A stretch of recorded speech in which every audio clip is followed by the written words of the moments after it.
ಹೇಗಿದ್ದೀರಿ? ಚೆನ್ನಾಗಿದ್ದೀನಿ. ಅದೇ ಸ್ವಲ್ಪ ಬಚ್ಚಲ ಮಾಡಿ ಸ್ನಾನ ಮಾಡ್ಬೇಕಾದ್ರೆ ನೆನೆ ಸ್ವಲ್ಪ ಕಾಲು ಜಾರಿ ಬಿದ್ದೆ. ಸ್ವಲ್ಪ ಡಿಸ್ಕ್ ಅಂದರೆ ಎಡಗಡೆ ಒಂದು ಸೊಂಟಕ್ಕೆ ಏಟು ಬಿತ್ತು. ಸ್ವಲ್ಪ ಹಂಗೇ ಸ್ವಲ್ಪ ಆ ಕಡೆ ತಿರುಗಿ ಬಿದ್ದಾಗ ಈ ಕಡೆ ಬಲಗಡೆ ಭುಜಕ್ಕೂ ಸ್ವಲ್ಪ ಏಟು, ಎರಡು ಕಡೆ ಏಟು ಬಿದ್ದಿದೆ. ಸೊ ಎದ್ದು ಯಾಕಂದರೆ ಇಂಪಾರ್ಟೆಂಟ್ ಯಾವುದು, ನಾವು ಕೂತ್ಕೊಳ್ಳೋದು ಅಲ್ಲಿ, ನಿಂತ್ಕೊಳ್ಳೋದು ಆ ಜಾಗ. ಅದು ತೊಂದರೆ ಆದಾಗ ಸ್ವಲ್ಪ ಹಾಗೆ ನಮಗೆ ಏನೂ ಆಗಲಿಲ್ಲ. ಅದಕ್ಕೋಸ್ಕರ ನಮ್ಮ ಸ್ನೇಹಿತರಿಗೆಲ್ಲ ಕಲಾವಿದರಿಗೆಲ್ಲ ಮಾಡೋದು, ನಮ್ಮ ಕಲಾವಿದರ ಸಂಘದವರು ಮತ್ತು ಡಾಕ್ಟ್ರು ನಮ್ಮ ಪರಿಚಯದವರು,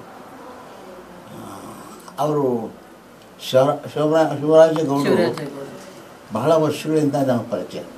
ಹಿಂದೆ ಒಂದು ಸತಿ ನಮಗೆ ತೊಂದರೆ ಆದಾಗ ಸಹಿತ ಬಹಳ ಉಚಿತವಾಗಿ ನಮಗೆ ಒಂದು ವೈದ್ಯಕೀಯ ಸೌಲಭ್ಯಗಳನ್ನ ಕಲ್ಪಿಸ್ಕೊಟ್ಟಿದ್ದರು ನೋಡಿ.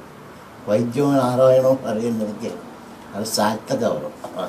ಹಾಗಾಗಿ ನಮಗೆ ಅವರು ನಮ್ಮ ಗುಬ್ಬಿಯವರ ಮುಖಾಂತರ ಪರಿಚಯ ಇತ್ತಲ್ಲ, ಆ ಮುಖಾಂತರ ಫೋನ್ ಮಾಡಿ ನಮ್ಮ ಕಲಾವಿದರ ಒಂದು ಸಂಘದಿಂದ ನಮ್ಮ ಶಶಿಕಲಾ ಅವರೆಲ್ಲ ಬಂದಿದ್ದರು. ಸರಿ, ಅವರೆಲ್ಲ ಬಂದು ಇಲ್ಲಿ ಕರ್ಕೊಂಬಂದು ಸೇರಿಸಿದ್ದಾರೆ. ಚೆನ್ನಾಗಿ ನೋಡ್ಕೊತಿದ್ದಾರೆ. ಕೆಲವು ಸ್ಕ್ಯಾನಿಂಗು ಎಲ್ಲ ನಡೆದಿದೆ. ಮತ್ತು ಇನ್ನೂ ಸ್ವಲ್ಪ ಕೆಲವೇನು ಟ್ರೀಟ್ಮೆಂಟ್ ಎಲ್ಲ ಇದೆಯಂತೆ. ಅದಾದಮೇಲೆ ಇನ್ನೇನು ನಾಳೆ ನಡೆದ್ರಲ್ಲಿ ಆಪ್ರೇಷನ್ ಮಾಡಿಸ್ತಾರಂತೆ ಅಷ್ಟು ಹೇಳಿದ್ದಾರೆ.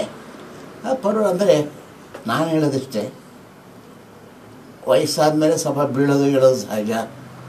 ಅಲ್ಲದೆ ಪ್ರತಿಯೊಬ್ಬನ ಒಂದು ಮನುಷ್ಯರು ಕಲಾವಿದರೆಲ್ಲ ಸ್ವಲ್ಪ ಏಳು ಬೀಳುಗಳು ಸಹಜ. ನಮ್ಮ ಅಭಿಮಾನಿಗಳು, ಅನ್ನದಾತರು, ನೀವೇನು ಗಾಬರಿ ಆಗಬೇಡಿ. ಸ್ವಲ್ಪ ದಿವಸ ನಾನು ಸ್ವಲ್ಪ ಹುಷಾರಾದಮೇಲೆ ಮತ್ತೆ ನಾನು ಕೆಲಸಕ್ಕೆ ಬರ್ತೀನಿ, ಪಾತ್ರ ಬರ್ತೀನಿ, ನಿಮ್ಮೆಲ್ಲರ ಸೇವೆ ಮಾಡೋಕ್ಕೆ ಬರ್ತೀನಿ ನಾನು. ಅದರಿಂದ ಆಮೇಲೆ ಯಾಕೆಂದರೆ ನೀವು ಅಪಾರ್ಥ ಮಾಡ್ಕೊಬಾರಲ್ವ, ನೀವು ಅಪಾರ್ಥ ಮಾಡ್ಕೊಂಬಿಟ್ರೆ ಕಟ್ಟಾಗತ್ತೆ. ಅದಕ್ಕೋಸ್ಕರ ನಮ್ಮ ಇಲ್ಲಿ ಡಾಕ್ಟ್ರು ಬಹಳ ಚೆನ್ನಾಗಿ ನೋಡ್ಕೊತಾರೆ. ಅವರ ತಮ್ಮನೋ ಅಣ್ಣನೋ ನೋಡ್ಕೊಂಡ ಹಾಗೆ ಅದಕ್ಕಿಂತ ಹೆಚ್ಚಾಗಿ ನಮ್ಮನ್ನು ನೋಡ್ಕೊತಿದ್ದಾರೆ. ಅದಕ್ಕೆ ಎಲ್ಲರ ಸಹಕಾರ ಇದೆ, ಒಬ್ಬಿಬ್ಬರು ಎಲ್ಲರ ಸಹಕಾರನೂ ಇದೆ. ಮತ್ತು ಇನ್ನೇನು ಹೇಳೋಕ್ಕೆ ಸಾಧ್ಯ ಇಲ್ಲ. ಯಾಕೆಂತಂದರೆ ಇನ್ನೂ ಬಿದ್ದೆ ಎದ್ದೆ ಅಷ್ಟೇ,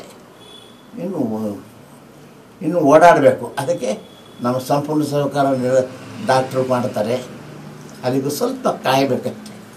ಮತ್ತು ಅಭಿಮಾನಿಗಳಿಗೆ ಯಾವ ರೀತಿಯಲ್ಲಿ ಗಾಬರಿ ಆಗಬೇಡಿ. ಯಾಕೆಂತಂದರೆ ನಿಮ್ಮೆಲ್ಲರ ಆಶೀರ್ವಾದದಿಂದ ಇಷ್ಟು ವರ್ಷ 75 ವರ್ಷ ಬಣ್ಣದ ಬದುಕಲ್ಲಿ ಬಂದಿದ್ದೀನಿ ನಾನು ಇನ್ನೂ ಆ ಉತ್ಸಾಹದಿಲ್ಲ. ಬರ್ತೀನಿ, ಸ್ವಲ್ಪ ಸೊಂಟಾಗಿಂಟ ರಿಪೇರಿ ಮಾಡಿಸ್ಕೊಂಡು ಬರೋಣ, ಬಂದ್ಬಿಟ್ಟು ಕೆಲಸ ಮಾಡೋಣ. ನಮಸ್ಕಾರ. ಅಪಾರ್ಥ ಮಾಡ್ಕೊಬೇಡಿ.